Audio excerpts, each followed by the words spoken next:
here's what I'm working on today. I got to replace the inner and outer tie rod end on my 2001 Pontiac Aztek.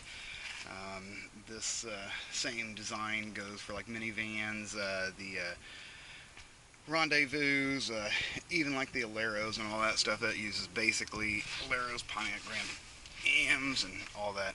So this is what I'm into so far. Got the tire taken off. Back here, there is a, see, you may be able to see like that clip that I'm kind of like moving around. It's real similar to one of these. You got to take that off and then slide this boot forward, and then use just some channel locks here and undo this. Now I'm going to take off this nut right down here and then hammer this up to get the outer tie rod end out, so I can get back in there with maybe some channel locks or something like that, and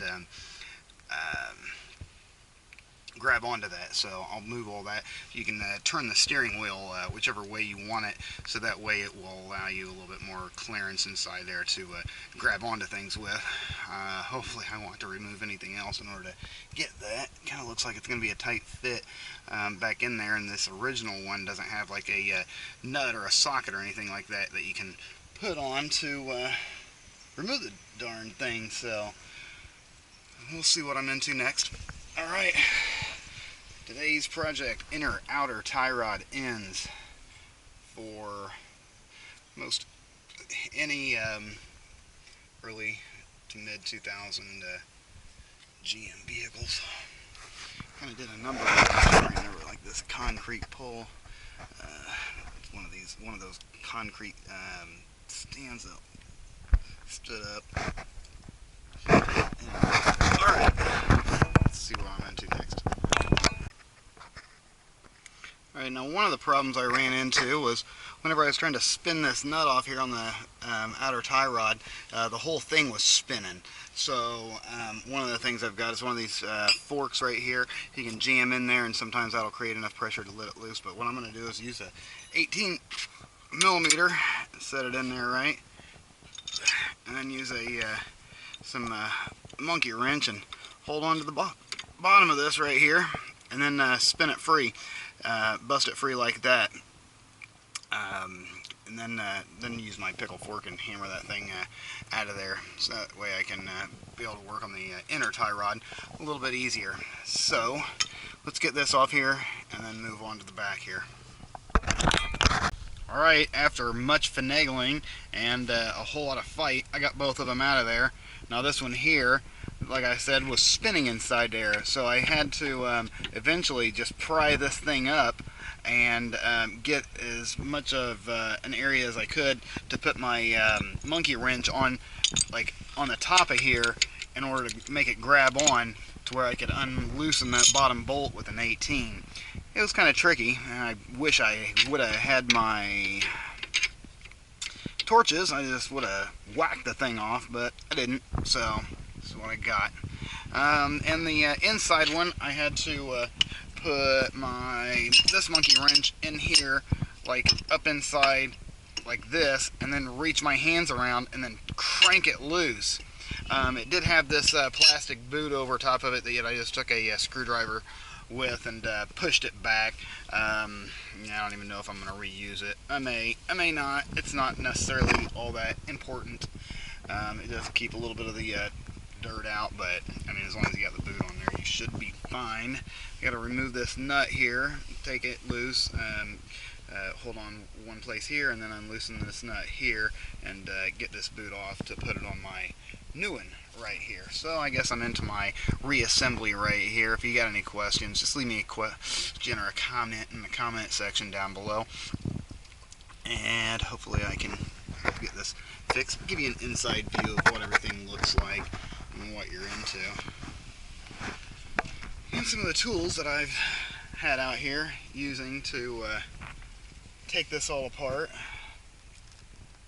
So, on to the next step. Alright, I got that on there. I got the boot put back on there and slid over the into the rack and pinion back there. I went ahead and measured 1.5 inches from the back of this nut here to the end of this threaded on piece for the inner tie rod, and because that's what I measured right about here. So that should give you approximately where your toe is going to be at. But you're going to want to set your toe by turning this piece right here once everything's back together by measuring an area on the back of the tire over to the same area on this side of the tire. Say like the first groove on that side and the first groove on that side on the back, and then you go to the very front, and the difference should be approximately the same. You might want to toe it in maybe 1/8 of an inch or so. So the front number should be maybe 1/8 of an inch shorter than the back number. But again, if you don't get it exactly right, you can always adjust it over here. Since this is the side that I am replacing, because this one here got bent. So I'm also going to do the front brakes on this whenever I've got this thing off. I went ahead and got the front brakes. As you can see, my pads are getting a little thin. But to take that off, all you got to do is take off this nut right here. Over here. And then you'll take off this metal plate right here to get to the caliper, or not the caliper, but the rotor if you're replacing it. But I'm not, so I don't necessarily need to remove this bracket. But in order to do that, you got to remove this bracket and then take off the rotor, and then put the rotor back on, and then the metal piece. That's the steps to doing that. But I'm not going that far. I'm just replacing the pads, so it's just those two bolts. Knock it loose, and then tighten this thing up and replace these pads.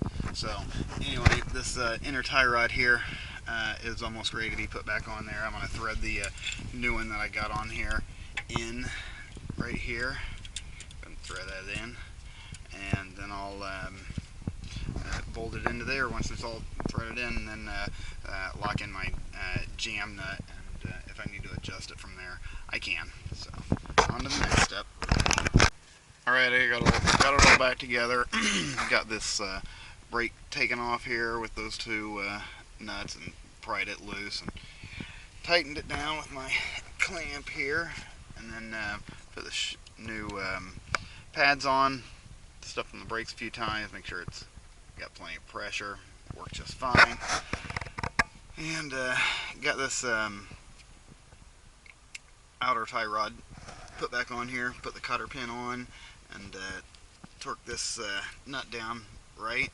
So now I'm going to just kind of check it out and line the steering wheel back up and see how it does. I got to do the other side of the brake, but that's pretty much it. It's a pretty easy job to do. Again, if you got any questions, comments, leave it in the comment section down below, and I'll see what I can do to help you. Alright, another project done.